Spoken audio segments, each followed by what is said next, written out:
It's Nelly. In our last lesson, we explored the hydrosphere to find out where we would find water on our planet. We found water in several places, but realized how little fresh water there is for us to use. We were actually exploring one of the many cyclic global systems that take place on Earth, the water cycle. This cycle helps us to explain how it is possible to maintain life on Earth with such a small percentage of fresh water. Just think, the water we are drinking would probably have been drunk by dinosaurs millions of years ago. In fact, there's a rumor that within our lifetime, the water we get from our taps has been through about 7 other people before us. This is all because of the way water is cycled on our planet. It is cycled, not destroyed. This is really important because if we had no water, there would be no life on Earth. As simple as that. Now, water, like all substances, has certain properties. Properties are characteristics that explain a substance's behavior. Water would not be able to cycle as it does on our planet if it was not for its special properties. But what are these special properties of water? Well, that's exactly what we're going to explore in this lesson in order for us to better understand why water is so important for life here on Earth. I think you may be surprised to see how many of these properties you already know of. By the end of this lesson, you will be able to describe the microscopic model of water, use this model to explain the properties of water, and investigate the properties that make it possible for water to cycle and to support life on Earth. Firstly, we need to investigate some chemistry and learn about the microscopic structure of water. Without understanding the small stuff, we cannot explain the big stuff. If you look into this beaker of pond water that I've collected, what can you see? Nothing really. But what would we see if we look at a sample of this water using a light microscope? These organisms are called protists that live in the water, and they are about 1/10 of a millimeter in size. But we still cannot see the molecules that make up the water itself. Do you think we would be able to see the water molecules if we magnified the sample even more with an electron microscope? These instruments can magnify things by up to 1,000,000 times. Well, actually, no, we couldn't. So, how can we see what water molecules look like? The truth is that we can't. Scientists have done many experiments and investigations into molecules and the atoms that form them. And it is from these experiments that they now know that the water is made up of covalently bonded oxygen and hydrogen atoms. This model is about 160 million times larger than a real water molecule. This oxygen atom shares a pair of electrons with each of these hydrogen atoms. So, the formula of water is H2O. Let's have a look at an animation to see how these water molecules form. Diatomic oxygen and hydrogen atoms react and bond to form water molecules. Do you see how the oxygen and hydrogen pair shares electrons to bond covalently? This creates an angular molecule. The oxygen atom has a stronger attraction to these shared electrons because it has more positively charged protons in its nucleus than hydrogen. The negatively charged electrons are more attracted to the oxygen protons. This causes the oxygen end to be more negatively charged and the hydrogen side to be more positively charged. Because of this, we call the water molecule a polar molecule. So, back to the water in our glass.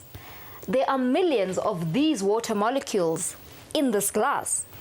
How are they arranged? Well, the negative oxygen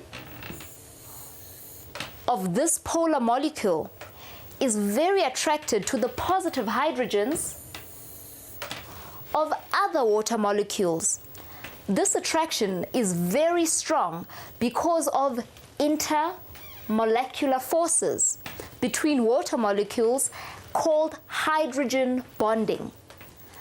Scientists called it hydrogen bonding because the forces of attraction are so strong that it was as if the molecules had actually bonded together.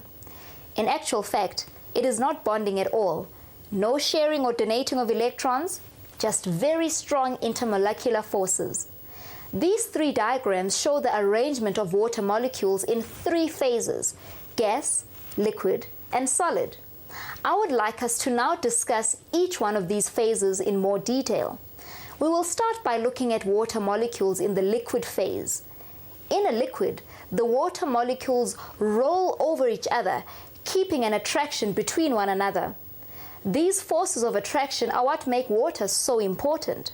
Without these forces, water would be a gas at room temperature and there would be no life on Earth. When water is heated, the molecules are energized and move faster and faster. When particles are moving, they have kinetic energy.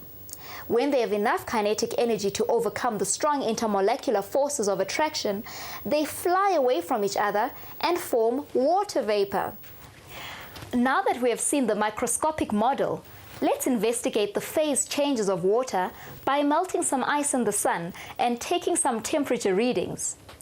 Water is a solid, or ice, at temperatures below 0 degrees Celsius.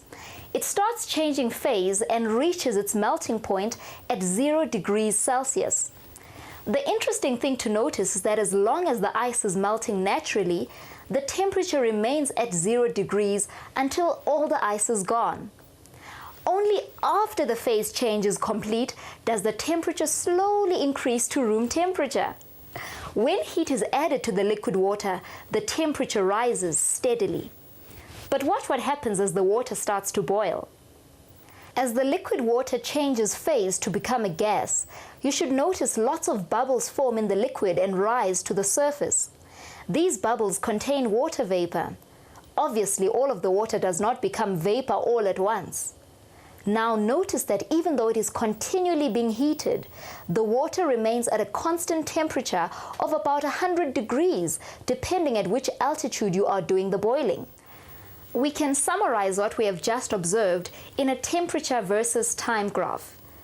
This graph is called the heating curve for water. Let's analyze this graph more closely. Notice that there is a large difference in temperature between the melting point, 0 degrees,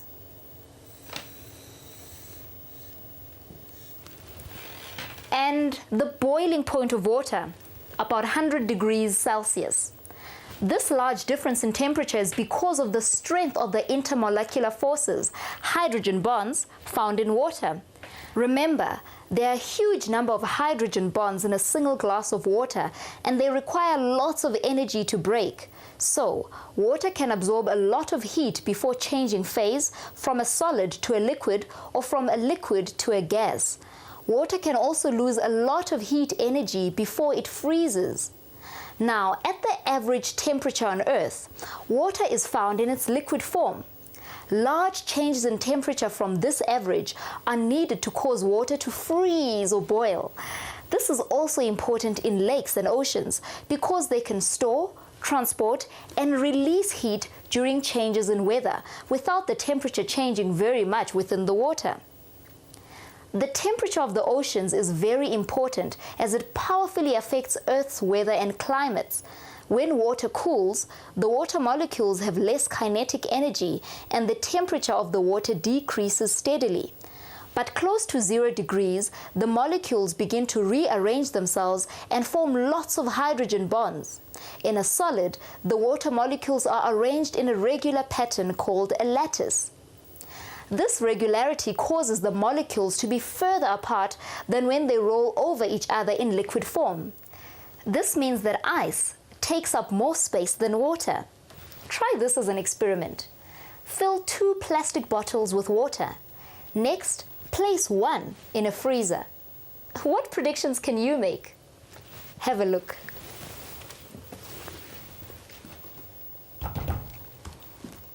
The frozen water now has a greater volume.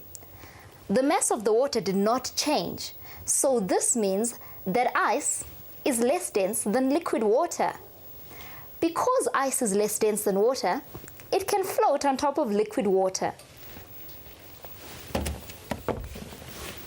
In colder regions where the temperature drops below 0 degrees Celsius, rivers and lakes freeze over, but plants and animals can still survive in the water below the surface ice. So far, we have shown that the special intermolecular forces between water molecules are called hydrogen bonds. Hydrogen bonding gives water all its special properties. Let's look at some more of these. Hydrogen bonding creates a phenomenon called surface tension, where the molecules at the surface of the liquid are attracted to each other sideways and downwards, causing them to stick together. So, the surface of water behaves like an elastic skin that can support a downward force.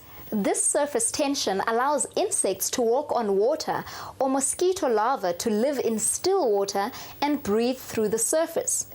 Please remember this fact if you have still water in a lake, pond or reservoir near where you live. Still water should always be boiled before drinking to make sure it's safe. You can also experience the strength of water tension if you jump off a diving board into water. It sometimes stings you, isn't that right? Another property that hydrogen bonding creates is cohesion. The word cohesion means to stick together. Let me demonstrate. This is a very simple experiment that you can also try for yourself. Take a coin and simply drop some water onto it.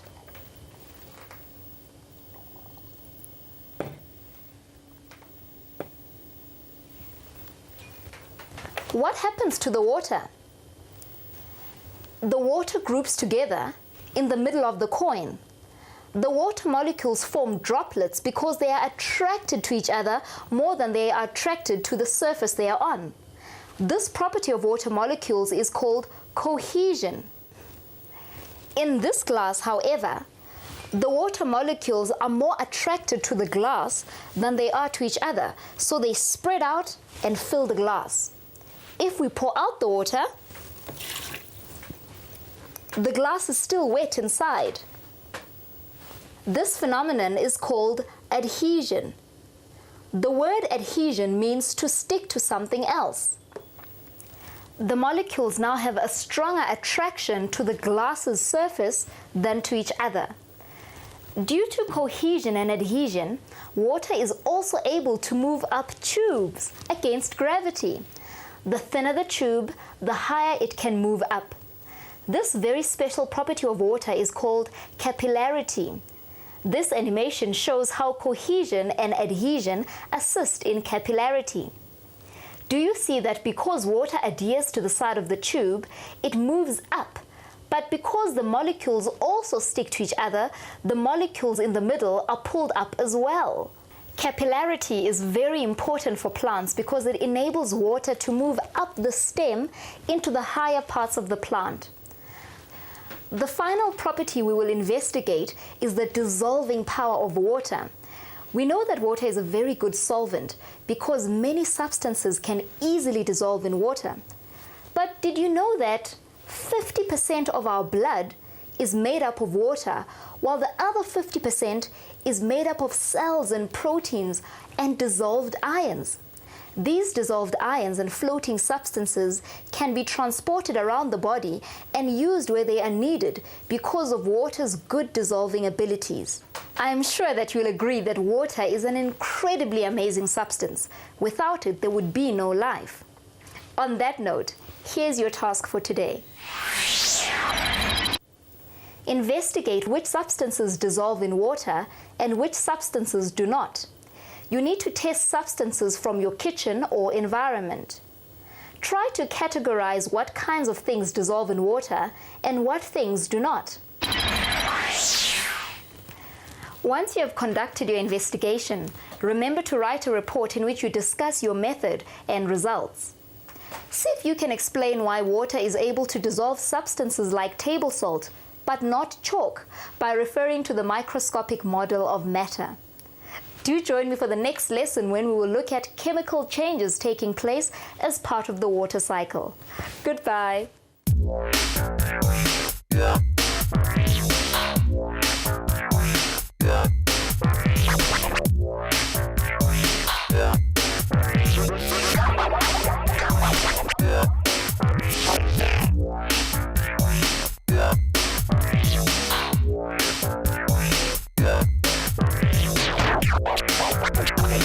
go.